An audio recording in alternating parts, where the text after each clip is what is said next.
Welcome back to the channel where today I'm going to be reviewing the Championship semi-final fixtures between Luton and Huddersfield and Nottingham Forest v Sheffield United. So this video I'm going to be reviewing those games, and then in a separate video I'm going to be previewing the final, which will be between Huddersfield and Nottingham Forest. But before I film that and talk about that game, let's review the semi-final games that have just gone on, starting off with Luton versus Huddersfield Town. Now, going into this game, Luton finished 6th, Huddersfield pipped Nottingham Forest to finish 3rd, and at the time it looked like a really good move from Huddersfield to finish 3rd, because it looked like Luton, on paper, were the weaker team compared to Sheffield United. Not by too much, because Luton have had a phenomenal season, but you look at the amount of money that Luton and Sheffield United have spent on their squads, and it's completely different. I mean, Sheffield United have spent over £100 million on their team, whereas Luton have spent £1.5 million, which is unbelievable. So amazing credit to Luton for even reaching the playoffs and finishing 6th. Going into the game, a lot of talk was around how Luton needed to start well, and that Luton actually often in the Championship have started games well, and that's exactly what they needed to do against Huddersfield. And it felt like the longer the game went on, the more it would suit Huddersfield, and that was the case in this match. Luton started extremely well, they were on the front foot, they created more chances. Having said that though, within the first 40 seconds, I think Huddersfield should have had a penalty. It was a really clever kick-off move from Huddersfield, and the one that it reminded me of was when Bournemouth played Fulham away from home earlier in the season, and Bournemouth actually scored from their kick-off, and Huddersfield almost did the same thing. But in my opinion, I think they should have had a penalty. I definitely think it was a foul in the box. So, you know, you think that in the final there's going to be VAR. And I reckon that if that happened in the final, a penalty would be given, which shows that probably Huddersfield could have a massive case for them having a penalty. But alas, they didn't get the penalty, and Luton started the game well, like I said. But it was Huddersfield that scored, a really good counter-attacking move from them. Harry Toffolo, yet again involved in Huddersfield goals. A brilliant pass from him to Daniel Sinani, and he did really well to take it away from Bradley and then slot it into the keeper's left-hand corner. Fantastic goal from Huddersfield, and that was a massive blow for Luton, for Huddersfield to score that early on, because Luton were the ones that needed to really score early on. So the fact that Huddersfield were able to get a goal in front, and then even before the game, they probably would have taken a draw. So the fact that they were able to be in front so early on was massive for Huddersfield. However, Luton didn't feel sorry for themselves, and they scored from a set piece, a brilliant free kick from them, and then Sonny Bradley, who was somewhat involved with the Huddersfield's goal, he scored Luton's equaliser to make it 1-1. Half-time, then you would probably say Luton were the better team, but on paper it was a draw, so Huddersfield would have taken that definitely at half-time. Although in the second half, when it kicked off, Huddersfield grew and grew into the game, and they definitely were the better team. So in the end, Luton perhaps will be relatively happy they didn't lose the game, while Huddersfield, yes, they would have rued their chances they missed, but they'll be very happy the fact that they managed to get a draw, because they had taken that before the game. So anyway, it was all even Stevens in going into the second leg. And actually, Luton were the better team on the night. They were excellent, and they started really well. And just quickly before I talk about the game, you look at the stats. Huddersfield created an XG of 0.72, whereas Luton created an XG of 1.11, which shows that Luton created the better of the chances, and they were the better team. And the eye test definitely backs that up, because Harry Cornick had an amazing chance in the first half. What a save from Nichols. And you think to yourself, is that Luton's best chance they're going to get? Will they rue to miss that chance? Because in these sort of games, you've got to take your chances, especially if you're the away team in a one-off game like this. But then, Bree, he had a really good chance. He was on the edge of the box, and it didn't seem like a cross or a shot, just kind of in between a cross and a shot. In the end, Nichols parried it away, then it bounced off the Huddersfield defender, out for a corner. So Luton did definitely create some really good chances, and they had the majority of the ball, or certainly they kept the ball in Huddersfield's final third longer than Huddersfield did in Luton's final third. Anyway, Huddersfield did still create a couple of good chances, the best one being when Harry Toffolo ran through the Luton defence and then had a shot that was parried just wide. But going into half time, even though Luton will be really happy that they performed well, they would have thought we needed to have scored. And that proved the case because, similar to the first leg, the longer the game went on, the more Huddersfield grew into the game. So Luton changed up the team. They brought on Cameron Jerome, and he had a good header, a good chance. And also, I forgot to say, actually, in the first half, Alan Campbell had a massive chance. The corner was whipped in, and it deflected just off him, just wide of the post. So yeah, like I said, Luton had some really good chances, and they didn't take them. Then, in the end, Huddersfield took their chance. Daniel Ward, who's been arguably Huddersfield's main striker this season, he came off injured, which could be a massive blow in the final, but he was replaced by Jordan Rhodes, who scored a crucial goal for Huddersfield in the second half. It was a free kick whipped in, and he was just at the back post. He got ahead of Amari Bell, slotted it into the corner, and when he scored in the 82nd minute, that was it, basically done, because when you score that late on in the playoffs, it's really hard for Luton to come back into the game. So in the end, Huddersfield are through to the final.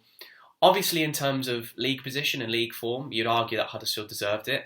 And generally speaking, in the playoffs, it's the team that finished third, at the very least, get to the final, if not win it. However, Luton played really well in the second leg, so they'll feel hard done by. But having said that, they've still had a phenomenal season. They definitely wouldn't have expected to reach the playoffs or even perform that well against Huddersfield, who are a really good team. So they can be proud of their performance in Luton. You would expect players, maybe the likes of Adebayo, perhaps Cornick and Campbell, to potentially leave. However, Luton's recruitment in recent years has been excellent, so I wouldn't be surprised if Luton were right up again at the near top end of the table going into next season. But Huddersfield will be playing Nottingham Forest in the final because they managed to get through Sheffield United. I would say this was definitely more of an entertaining tie than Luton Huddersfield. Now, going to the first leg at Bramall Lane, I expected it to be 0-0 because Sheffield United aren't particularly good going forwards, but they're very strong defensively and have kept a lot of clean sheets, while Nottingham Forest would have taken a draw. So the fact that Forest scored really early on was quite confusing. Although Sheffield United were the better team, they came out really well. I guess they are the home team, so it was kind of inevitable they were going to start the better of the two teams. But then Forest, they scored one of their first chances, one of their first attacks they scored. And you have to say, if Ben Osborne doesn't slip in the box, Nottingham Forest probably don't get that shot off. And then Colback probably doesn't get the rebound. So that's really unlucky from Sheffield United. But because Forest took the lead, similar to Huddersfield in their first leg, Forest could just sit back and soak up the pressure because even if they conceded, they would have taken a point anyway. Or certainly, take a draw going into the second leg. But yeah, Forest take the lead. And then Sheffield United, they come back well, they respond well. Their best chance, Egan heading from a corner and then Sam Surridge clearing it off the line. But half-time, Forest will definitely be happier of the two teams that they were ahead. Then second half, again, Sheffield United perform well, have the majority of possession.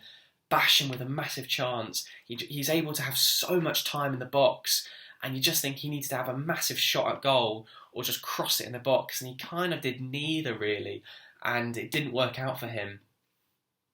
But then, as Sheffield United missed that chance, Forest go up the other end and score, and for me again, it's a massive defensive error. Egan just spending too much time on the ball. However, Lolly did so well to pounce on Egan's mistake, get ahead of him, and then even get a shot off, which kind of luckily deflected into Johnson's path to score. It's not lucky that Johnson made the run, don't get me wrong, but it is lucky the way it set up really nicely for Johnson to just hit it first time into the corner. And then at 2-0, you're thinking, if Forest can hold on now, they've got a huge chance of going to Wembley and winning comfortably in the second leg. However, Sheffield United again didn't feel sorry for themselves. They kept going. Forest did have a good chance and Egan did block really well from a Johnson shot after the second goal. But then Sheffield United went up the other end and they did score in the 90th minute. For me, it's a massive mistake from Samba. It kind of seems like he just runs out into the crowd and then just does nothing. He just stands and watches the ball. It's headed in by Jack Robinson, and Sheffield United will obviously be disappointed after that game that they lost, but only being 2-1 is so much better than being 2-0. So going into the second leg, you're thinking, right, If Forest can get an early goal, it should be comfortable, and that's what they did. Although, before I talk about Forest's goal, Sheffield United had a massive, massive chance in the first half. Morgan Gibbs-White playing a great ball across the goal to Iliman Ndiaye. His shot was saved miraculously by Brice Samba, who made himself really big and did really well to close the space down as quickly as possible to make it easier for him to react and save the ball. And that save meant that Forest, on the night, it was still 0-0. And then Forest, really good build-up play with the centre-backs, and then playing it straight down the channel to Sam Surridge, running in on the left, who cut it square to Brennan Johnson to make it 1-0. And at that point, you're thinking, right, Forest have a 2-goal advantage, they're at home, they should win. The first half goes on, not too much action happens, but then at half-time, you're thinking, right, Forest, they've got a 2-goal advantage, 45 minutes away from Wembley. But all credit to Phil Heckingbottom, because Sheffield United came out so quickly with so much urgency, and they got the equaliser on the night. Morgan Gibbs-White, for me, I don't know why a penalty wasn't given, because to me it was clear that Worrell barged Morgan Gibbs-White in the box, but I don't think the referee played advantage as well, so if Sheffield United didn't score, that would have been really sus. But anyway, Morgan Gibbs-White was in the right place at the right time, brilliant play from Sander Berge to control the ball, get down the channel, get ahead of the defender, and then play it quickly across the goal for Morgan Gibbs-White to slot it home to make it 1-1.